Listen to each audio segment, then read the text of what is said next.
ದೆಹಲಿ ಕೆಂಪುಕೋಟೆಯ ಬಳಿ ಸ್ಫೋಟವಾಗಿತ್ತಲ್ಲ. ಈ ಸ್ಫೋಟಕ್ಕೆ ಸಂಬಂಧಪಟ್ಟಂತೆ ಒಂದಿಷ್ಟು ಬೆಳವಣಿಗೆಗಳಾಗಿದೆ. ನಿನ್ನೆ ಬಿಹಾರ ಎಲೆಕ್ಷನ್ನ ಫಲಿತಾಂಶ ಇತ್ತು, ಹಾಗಾಗಿ ಸ್ವಲ್ಪ ದೆಹಲಿ ಸ್ಫೋಟದ ತಣ್ಣಗಾಗಿತ್ತು. ಈಗ ಮತ್ತೆ ವಾಪಸ್ ಬರೋಣ. ದೆಹಲಿ ಕೆಂಪುಕೋಟೆಯ ಬಳಿ ಕಾರು ಸ್ಫೋಟ ಕೇಸ್ಗೆ ಸಂಬಂಧಪಟ್ಟಂತೆ ಸ್ಫೋಟ ಬಳಿಕ ಕೆಂಪುಕೋಟೆ ರಸ್ತೆ ಸಂಚಾರಕ್ಕೆ ಈಗ ಮುಕ್ತವಾಗಿದೆ. ನವೆಂಬರ್ 10ರಿಂದ ಸಂಚಾರಕ್ಕೆ ನಿರ್ಬಂಧವನ್ನ ಪೊಲೀಸರು ಹೇರಿದ್ರು. ಹಾಗಾಗಿ ಟ್ರಾಫಿಕ್ ಜಾಮ್ ಆಗಿತ್ತು ದೆಹಲಿಯಲ್ಲಿ. ತನಿಖೆ ಬಳಿಕ ಸ್ಥಳದಲ್ಲಿದ್ದ ವಾಹನಗಳ ಅವಶೇಷವನ್ನು ತೆರವು ಮಾಡಲಾಗಿದೆ. ಬೇಕಾಗಿರುವಂತಹ ಅವಶೇಷಗಳನ್ನು ಎಫ್ಎಸ್ಎಲ್ಗೆ ತೆಗೆದುಕೊಂಡು ಹೋಗಲಾಗಿದೆ. ಸ್ಫೋಟಕ್ಕೆ ಈಗ ಸುಟ್ಟ ವೈರ್, ಹಾಳಾದ ಸಿಸಿಟಿವಿ ಸಾಕ್ಷ್ಯಗಳನ್ನು ಹೇಳ್ತಾ ಇವೆ. ಘಟನಾ ಸ್ಥಳವನ್ನು ಕುತೂಹಲದಿಂದ ಜನ ವೀಕ್ಷಣೆಯನ್ನ ಮಾಡ್ತಾ ಇದ್ದಾರೆ. ಕುತೂಹಲ ಏನು ಅಂತಂದ್ರೆ, ಸ್ಫೋಟ ಆದಾಗ ಏನೆಲ್ಲ ಆಗುತ್ತೆ, ಹೇಗಿರುತ್ತೆ ಆ ಜಾಗ, ಯಾವ ರೀತಿಯಾಗಿರುತ್ತೆ ನೋಡಕ್ಕೆ ಬಂದಿರ್ತಾರೆ. ನೋಡಿ ಹೋಗಿ ನೋಡ್ತಾ ಇದ್ದೀರಾ. ಕೆಂಪುಕೋಟೆಯ ಮುಂಭಾಗದಲ್ಲಿರುವಂತಹ ರಸ್ತೆ, ಅದಕ್ಕೀಗ ಅನುವು ಮಾಡಿಕೊಟ್ಟಿದ್ದಾರೆ. ನವೆಂಬರ್ 10ರಿಂದ ಸುಮಾರು 3-4 ದಿನಗಳಿಂದಲೂ ಕೂಡ ಅದಕ್ಕೆ ಬಾಂಬ್ ಸ್ಫೋಟ ಆದ ನಂತರ ಸರಿಸುಮಾರು 3 ದಿನ ಆಗೋಯಿತು. ಅದಕ್ಕೆ ಬಂದ್ ಮಾಡಿಟ್ಟಿದ್ರು, ಈಗ ಅನುವು ಮಾಡಿಕೊಟ್ಟಿದ್ದಾರೆ. ಕಳೆದ ಸೋಮವಾರ ದೆಹಲಿಯ ಕೆಂಪುಕೋಟೆಯ ಬಳಿ ಭಯೋತ್ಪಾದಕ ಸ್ಫೋಟ ಸಂಭವಿಸಿತ್ತು. ಉಗ್ರ ಉಮರ್ I-20 ಕಾರ್ನಲ್ಲಿ ಬಂದು ಇಡೀ ಕಾರನ್ನು ಸ್ಫೋಟಿಸುವಂಥ ಕೆಲಸವನ್ನು ಮಾಡಿದ್ದ. ಈ ಘಟನೆಯಿಂದ ಇಡೀ ದೇಶ ಬೆಚ್ಚಿಬಿದ್ದಿತ್ತು. ಈಗ ಈ ಘಟನೆ ನಡೆದಂಥ ಸ್ಥಳವನ್ನು ಸಾರ್ವಜನಿಕ ಸಂಚಾರಕ್ಕೆ ಮುಕ್ತಗೊಳಿಸಲಾಗಿದೆ. ಸದ್ಯಕ್ಕೆ ಈ ಪ್ರದೇಶ ಹೇಗಿದೆ ಅನ್ನುವಂಥದ್ದನ್ನು ಕೂಡ ನಿಮಗೆ ತೋರಿಸ್ತಿದ್ದೀನಿ. ನೀವು ನೋಡ್ಬೋದು, ದೆಹಲಿಯ ಕೆಂಪುಕೋಟೆಯ ಮುಂಭಾಗದಲ್ಲಿರುವಂತಹ ಪ್ರಮುಖ ರಸ್ತೆ ಆಗಿರುವಂಥದ್ದು ಇದೇ ರಸ್ತೆಯಲ್ಲಿ. ಮತ್ತು ನೀವು ನೋಡ್ತಿರುವಂತಹ ಸ್ಥಳದಲ್ಲೇ I-20 ಕಾರನ್ನು ದೊಡ್ಡ ಪ್ರಮಾಣದಲ್ಲಿ ಸ್ಫೋಟಿಸುವಂಥ ಕೆಲಸವನ್ನು ಮಾಡಲಾಗಿತ್ತು. ಸರಿಸುಮಾರು ಸಂಜೆ 6:50 ಸುಮಾರಿಗೆ ಬಂದಂತಹ ಉಮರ್ I-20 ಕಾರನ್ನ ಈ ರೋಡ್ನಲ್ಲಿ ಸ್ಲೋ ಟ್ರಾಫಿಕ್ ಇರುವಂಥ ಸಂದರ್ಭದಲ್ಲಿ ಸ್ಫೋಟಿಸುವಂಥ ಕೆಲಸವನ್ನು ಮಾಡಿದ್ದ. ಪರಿಣಾಮ ದೊಡ್ಡ ಪ್ರಮಾಣದಲ್ಲಿ ಪ್ರಾಣಹಾನಿಯಾಗಿತ್ತು. 20ಕ್ಕಿಂತ ಅಧಿಕ ಮಂದಿ ಗಾಯಾಳುಗಳಾಗಿದ್ರು. ನೋಡಿ, ಈ ರಸ್ತೆಯ ಚಿತ್ರಣ ಹೇಗಿದೆ ಅನ್ನುವಂಥದ್ದನ್ನು ನಿಮಗೆ ಸಂಪೂರ್ಣವಾಗಿ ತೋರಿಸುವಂಥ ಕೆಲಸವನ್ನು ಕೂಡ ಮಾಡ್ತಿದ್ದೀವಿ. ಮೊದಲು ರಸ್ತೆಯ ಚಿತ್ರಣವನ್ನು ನೀವು ಗಮನಿಸ್ಬೋದು. ಈ ಸ್ಫೋಟದ ತೀವ್ರತೆಗೆ ರಸ್ತೆ ಹೇಗೆ ಡ್ಯಾಮೇಜ್ ಆಗಿದೆ ಅನ್ನುವಂಥದ್ದನ್ನು ನೀವು ಗಮನಿಸ್ಬೋದು. ಅಲ್ಲಲ್ಲಿ ಈ ಫ್ಯೂಲ್ಗಳ ಪಳಿಯುಳಿಕೆಗಳು ಹಾಗೆಯೇ ಉಳಿದಿರುವಂಥದ್ದು. ಕಳೆದ 4-5 ದಿನಗಳಿಂದ ನಿರಂತರವಾಗಿ ಇಲ್ಲಿ ತನಿಖೆ ಕಾರ್ಯಗಳು ಕೂಡ ನಡೀತಾ ಇದ್ವು. ಆ ತನಿಖೆ ಮುಕ್ತಾಯದ ಬಳಿಕ ಈಗ ಸಾರ್ವಜನಿಕರ ಸಂಚಾರಕ್ಕೆ ಅವಕಾಶವನ್ನ ಮಾಡಿಕೊಡಲಾಗಿದೆ. ನೀವು ಈ ಭಾಗದಲ್ಲಿ ಮುಂಭಾಗದಲ್ಲಿ ಏನು ನೋಡ್ತಾ ಇದ್ದೀರಿ, ರೆಡ್ ಲೈಟ್ ಸಿಗ್ನಲ್ ಏನಿದೆ, ಇದು ಕೆಂಪುಕೋಟೆಯನ್ನ ಪ್ರವೇಶಿಸುವಂತಹ ಪ್ರಮುಖ ದ್ವಾರ ಆಗಿರುವಂಥದ್ದು. ಇಲ್ಲಿಂದಲೇ ಅತಿ ಹೆಚ್ಚು ಜನ ಪ್ರವಾಸಿಗರು ಕೆಂಪುಕೋಟೆಯನ್ನು ಪ್ರವೇಶ ಮಾಡ್ತಾರೆ. ನನ್ನ ಈ ಭಾಗದಲ್ಲಿ ನೀವು ಏನು ಗಮನಿಸ್ತಾ ಇದ್ದೀರಿ, ಈ ಭಾಗದಲ್ಲಿ ನೀವು ಚಾಂದಿನಿ ಚೌಕ್ ಮಾರ್ಕೆಟ್ ಅನ್ನು ಕೂಡ ಗಮನಿಸಬಹುದು. ಅತ್ಯಂತ ಜನನಿಬಿಡವಾದಂಥ ಪ್ರದೇಶ. ಮತ್ತು ಈ ಸಿಗ್ನಲ್ ಬಿದ್ದಂಥ ಸಂದರ್ಭದಲ್ಲಿ ಆ ಕಡೆಯಿಂದ ಈ ಕಡೆ, ಈ ಕಡೆಯಿಂದ ಆ ಕಡೆ ಜನರು ಓಡಾಟವನ್ನು ಮಾಡ್ತಾರೆ. ಈ ಸಂದರ್ಭದಲ್ಲಿ ಹೆಚ್ಚು ಪ್ರಾಣಹಾನಿಯನ್ನು ಮಾಡಬಹುದು ಅನ್ನುವಂಥ ಲೆಕ್ಕಾಚಾರವನ್ನು ಡಾಕ್ಟರ್ ಉಮರ್ ಹಾಕ್ಕೊಂಡಿದ್ದ. ಹೀಗಾಗಿ ಈ ಒಂದು ಸ್ಥಳವನ್ನು ಟಾರ್ಗೆಟ್ ಮಾಡುವಂಥ ಕೆಲಸವನ್ನು ಮಾಡಿದ್ದ. ನೋಡಿ, ಈ ಘಟನೆ ಹೇಗಾಯಿತು ಅನ್ನುವಂಥದ್ದನ್ನು ಕೂಡ ನಿಮಗೆ ಕಟ್ಟಿಕೊಡುವಂಥ ಕೆಲಸವನ್ನು ಮಾಡ್ತೀನಿ. ಉಗ್ರ ಉಮರ್ ಸೋಮವಾರ ಮಧ್ಯಾಹ್ನ ಈ ಒಂದು ರಸ್ತೆ ಏನು ಕಾಣಿಸ್ತಾ ಇದೆ, ಈ ರಸ್ತೆಯ ಮೂಲಕ ಆತ ಈ ಏನು ಕೆಂಪುಕೋಟೆಯ ಪ್ರವೇಶವನ್ನು ಆಗಮಿಸ್ತಾನೆ. ಅಲ್ಲಿಂದ ನೀವು ನೋಡ್ಬೋದು, ಗೇಟ್ ನಂಬರ್ 1 ಮೆಟ್ರೋ ಕಾಣಿಸ್ತಾ ಇರುವಂಥದ್ದನ್ನು ಕೂಡ ನೀವು ಗಮನಿಸ್ಬೋದು. ಈ ಒಂದು ಮೆಟ್ರೋ ಸ್ಟೇಷನ್ ಏನಿದೆ, ಈ ಮೆಟ್ರೋ ಸ್ಟೇಷನ್ಗೆ ಇರುವಂತಹ ಪಾರ್ಕಿಂಗ್ ಲಾಟ್ ಆಗಿರುವಂಥದ್ದು. ಈ ಪ್ರದೇಶ ಏನು ಸಂಪೂರ್ಣವಾಗಿ ನೋಡ್ತಾ ಇದ್ದೀರಿ, ಇಲ್ಲಿ ವಾಹನ ನಿಲುಗಡೆಗೆ ಒಂದಿಷ್ಟು ಅವಕಾಶವನ್ನು ಮಾಡಿಕೊಡಲಾಗಿದೆ. ಕಾರ್ಗಳ ಪಾರ್ಕಿಂಗ್ ಮಾಡ್ಬೋದು, 2 ವೀಲರ್ಗಳ ಪಾರ್ಕಿಂಗನ್ನು ಮಾಡಲಿಕ್ಕೆ ಒಂದಷ್ಟು ಅವಕಾಶವನ್ನು ಮಾಡಿಕೊಡಲಾಗಿದೆ. ಮಧ್ಯಾಹ್ನ 3-3:30 ಸರಿಸುಮಾರಿಗೆ ಬಂದಂತಹ ಉಮರ್ I-20 ಕಾರನ್ನು ಇಲ್ಲೇ ನಿಲ್ಲಿಸಿರ್ತಾನೆ. 3 ಗಂಟೆಗಳ ಕಾಲ ಇದೇ ಪಾರ್ಕಿಂಗ್ನಲ್ಲಿ ಆತ ಸಮಯವನ್ನು ಕಳೀತಾನೆ. ಈಗ ತನಿಖೆಯಲ್ಲಿ ಗೊತ್ತಾಗಿರುವಂಥ ಅಂಶ ಏನು ಅಂದರೆ, ಅಮೋನಿಯಂ ನೈಟ್ರೇಟ್ ಜೊತೆಗೆ ಬಂದಂಥ ಉಮರ್ ಇಲ್ಲೇ ಆ ಒಂದು ಬಾಂಬನ್ನು ಎಸ್ಟಾಬ್ಲಿಷ್ ಮಾಡ್ತಾನೆ. ಅದನ್ನೆಲ್ಲವನ್ನು ಕೂಡ ಸಂಪೂರ್ಣವಾಗಿ ಸಿದ್ಧವಾಗಿ ಇಟ್ಕೊಡ್ತಾನೆ. ಅದಕ್ಕೆ ಡಿಟೋನೇಟರ್ಗಳನ್ನು ಕನೆಕ್ಟ್ ಮಾಡ್ತಾನೆ. ವೈರ್ಗಳ ಸಹಾಯದಿಂದ ಫ್ಯೂಲ್ ಟ್ಯಾಂಕಿಗೂ ಕೂಡ ಅದನ್ನು ಕನೆಕ್ಟ್ ಮಾಡುವಂಥ ಕೆಲಸವನ್ನು ಮಾಡ್ತಾನೆ. ಅದಾದ ಬಳಿಕ ಅದನ್ನು ಮುಂದಿನ ಹಂತದಲ್ಲೂ ಕೂಡ ನಿಮಗೆ ತೋರಿಸ್ತೀನಿ. ಹೀಗೆ ಸೀದಾ ಹೋದರೆ ನಮಗೆ ಮುಂದೆ ಒಂದು ಯೂ ಟರ್ನ್ ಸಿಗುತ್ತೆ.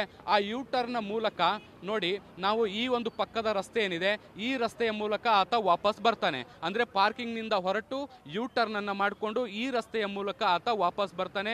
ವಾಪಸ್ ಬಂದ ಬಳಿಕ ಇಲ್ಲಿ ಸಿಗ್ನಲ್ ಇರುವಂತಹ ಕಾರಣದಿಂದಾಗಿ ಟ್ರಾಫಿಕ್ ಏನಿದೆ ಅದು ಸ್ಲೋ ಮೂಮೆಂಟ್ನಲ್ಲಿ ಇರುತ್ತೆ.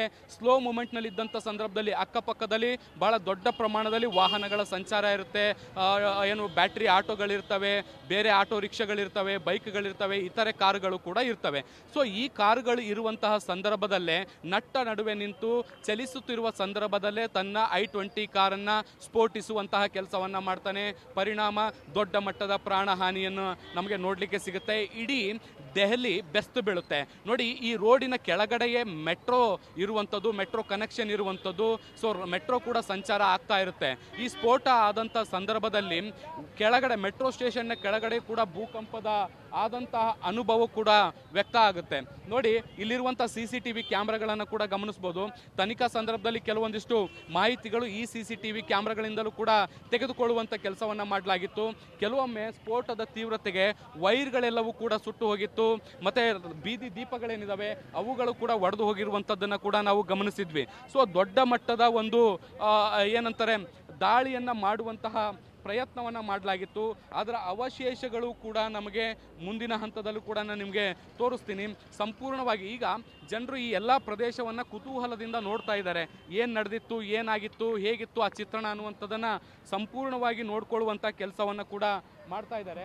ನೋಡಿ, ಈ ಲೈಟ್ ಕಂಬ ಏನಿದೆ, ಈ ಲೈಟಿನ ಕಂಬ ಈ ಒಂದು ಸ್ಫೋಟದ ತೀವ್ರತೆಗೆ ಹೇಗೆ ಬದಲಾಗಿದೆ ಅನ್ನುವಂಥದ್ದನ್ನು ಕೂಡ ನೀವು ಗಮನಿಸ್ಬೋದು. ಯಾವ ರೀತಿಯಾಗಿ ವಯರ್ಗಳು ಸುಟ್ಟು ಕರಕಲಾಗಿದ್ದಾವೆ, ಕಟ್ಟಾಗಿದ್ದಾವೆ ಅನ್ನುವಂಥದ್ದನ್ನು ಕೂಡ ನೀವು ಗಮನಿಸ್ತಾ ಹೋಗ್ಬೋದು. ನೋಡಿ, ಸಂಪೂರ್ಣವಾಗಿ ಅಸ್ತವ್ಯಸ್ತಗಳಾಗಿರುವಂಥದ್ದು ಅವುಗಳೆಲ್ಲವೂ ಕೂಡ ಇಲ್ಲೂ ಕೂಡ ಡೆಲ್ಲಿ ಪೊಲೀಸರು ಇನ್ನೂ ಕೂಡ ಅದನ್ನು ಸೀಲ್ ಮಾಡಿರುವಂಥದ್ದನ್ನು ಕೂಡ ನೀವು ಗಮನಿಸ್ಬೋದು. ಯಾರು ಕೂಡ ಇದನ್ನು ಮುಟ್ಟಬಾರ್ದು ಅನ್ನುವಂಥ ನಿಟ್ಟಿನಲ್ಲಿ. ಮತ್ತು ಕಟ್ಟಾಗಿರುವಂಥ ಕೇಬಲ್ಗಳನ್ನು ಹಾಗೆ ಸುತ್ತಿಡುವಂಥ ಕೆಲಸವನ್ನು ಕೂಡ ಮಾಡಲಾಗಿದೆ. ಇನ್ನೂ ಕೂಡ ಪ್ರಾಪರ್ ಕನೆಕ್ಟಿವಿಟಿ ಕೂಡ ಆಗಿಲ್ಲ. ಸಂಪೂರ್ಣವಾಗಿ ಇಲ್ಲಿ ನೋಡಿ ವಯರ್ಗಳು ತುಂಡಾಗಿರುವಂಥದ್ದನ್ನು ಕೂಡ ಗಮನಿಸ್ಬೋದು. ಮತ್ತು ಮೇಲ್ಭಾಗದಲ್ಲೂ ಕೂಡ CCTV ಹಾಳಾಗಿರುವಂಥ ದೃಶ್ಯಗಳನ್ನು ಕೂಡ ನೀವು ಗಮನಿಸ್ತಾ ಇದ್ದೀರಿ. ಸಂಪೂರ್ಣವಾಗಿ ಎಲ್ಲವೂ ಕೂಡ ಹಾಳಾಗಿರುವಂಥ ದೃಶ್ಯಗಳನ್ನು ಕೂಡ ನೀವು ಗಮನಿಸ್ತಾ ಇದ್ದೀರಿ. ಮತ್ತು ಸ್ಫೋಟದ ತೀವ್ರತೆಗೆ ಗಾಜುಗಳೆಲ್ಲವೂ ಕೂಡ ಪುಡಿ ಪುಡಿಯಾಗಿ ಛಿದ್ರವಾಗಿ ಇಲ್ಲೆಲ್ಲ ಕಡೆ ಬಿದ್ದಂಥದ್ದನ್ನು ಕೂಡ ನೀವು ಗಮನಿಸ್ತಾ ಹೋಗ್ಬೋದು. ಇಲ್ಲಿಗೆ ಸ್ಫೋಟದ ತೀವ್ರತೆ ಯಾವ ರೀತಿಯಾಗಿತ್ತು ಅನ್ನುವಂತಹ ಒಂದು ಸಣ್ಣ ಅಂದಾಜನ್ನು ನೀವು ಇಲ್ಲಿ ಮಾಡ್ಬೋದಾಗಿರುವಂಥದ್ದು. ಈಗ ಇದನ್ನು ಏನು ಸಂಪೂರ್ಣವಾಗಿ ಸಾರ್ವಜನಿಕರಿಗೆ ಮುಕ್ತವಾಗಿ ಇಡಿಸುವಂಥ ಕೆಲಸವನ್ನು ಮಾಡಲಾಗಿದೆ. ಸಂಪೂರ್ಣವಾಗಿ ಈ ರಸ್ತೆಯಲ್ಲಿರುವಂಥ ಸಿಗಬಹುದಾದಂಥ ಸಾಕ್ಷ್ಯಾಧಾರಗಳನ್ನು ಸಂಗ್ರಹಿಸಲಾಗಿದೆ. NIA ಆಗಿರ್ಬೋದು, SPG ಆಗಿರ್ಬೋದು, NSG ಆಗಿರ್ಬೋದು, ಹೀಗೆ ಬೇರೆ ಬೇರೆ ಎಲ್ಲ ತನಿಖಾ ಸಂಸ್ಥೆಗಳು ಕೂಡ ಸ್ಥಳಕ್ಕೆ ಬಂದಿದ್ವು ಮತ್ತು ಈ ಸ್ಥಳದ ತನಿಖೆಯನ್ನು ಮಾಡಿದ್ವು. ಸಾಕಷ್ಟು ಸಾಕ್ಷ್ಯಾಧಾರಗಳನ್ನು ಸಂಗ್ರಹಿಸುವಂಥ ಕೆಲಸವನ್ನು ಕೂಡ ಮಾಡಿದ್ವು. ಈಗ ಸಂಪೂರ್ಣವಾಗಿ ತನಿಖೆಯಾಗಿದೆ. ಎಲ್ಲ ಪ್ರಮುಖವಾದಂಥ ಸಾಕ್ಷ್ಯಗಳನ್ನು ಕೂಡ ವಶಪಡಿಸಿಕೊಳ್ಳುವಂಥ ಕೆಲಸವನ್ನು ಮಾಡಲಾಗಿದೆ. ಅದಾದ ಬಳಿಕ ಈಗ ಇಡೀ ರಸ್ತೆಯನ್ನು ಅಂದರೆ ಇಲ್ಲಿದ್ದಂತಹ ಕಾರಿನ ಎಲ್ಲ ಅವಶೇಷಗಳನ್ನು ತೆರವುಗೊಳಿಸಿ ಅದಾದ ಬಳಿಕ ಈಗ ಸಂಚಾರಕ್ಕೆ ಜನರಿಗೆ ಮುಕ್ತಗೊಳಿಸಲಾಗಿದೆ. ಆದಾಗ್ಯೂ ಕೂಡ ಇನ್ನೂ ಕೂಡ ಮೆಟ್ರೋ ನಿಲ್ದಾಣ ಸಂಪೂರ್ಣವಾಗಿ ಬಂದಾಗಿದೆ. ಮೆಟ್ರೋದಲ್ಲಿ ಈ ಪರ್ಟಿಕ್ಯುಲರ್ ಸ್ಟಾಪ್ ಏನಿದೆ ಇಲ್ಲಿ ಜನರ ಸಂಚಾರಕ್ಕೆ ಇನ್ನೂ ಕೂಡ ಅವಕಾಶವನ್ನು ಮಾಡಿಕೊಟ್ಟಿಲ್ಲ. ಅದನ್ನು ಹೊರತುಪಡಿಸಿ ಸದ್ಯಕ್ಕೆ ಜನರ ಓಡಾಟಕ್ಕೆ ಇಲ್ಲಿ ಅಥವಾ ವಾಹನಗಳ ಓಡಾಟಕ್ಕೆ ಮುಕ್ತವಾದಂಥ ಅವಕಾಶವನ್ನು ಕೊಟ್ಟಿರುವಂಥದ್ದನ್ನು ಕೂಡ ನಾವು ಗಮನಿಸ್ಬೋದು.